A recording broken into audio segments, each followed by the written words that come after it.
Hello guys, how are you? I'm going to talk about second grade summative assessment for the cross-curricular unit, all about me. Task 1, reading. Read the words and match. Сөздерді оқыңыз және сәйкестендіріңіз.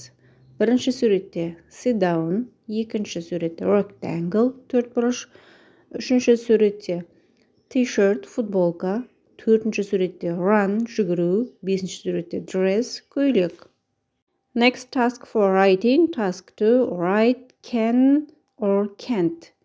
Яғни екінші тапсырмада жазылым бойынша тапсырма берілген екен.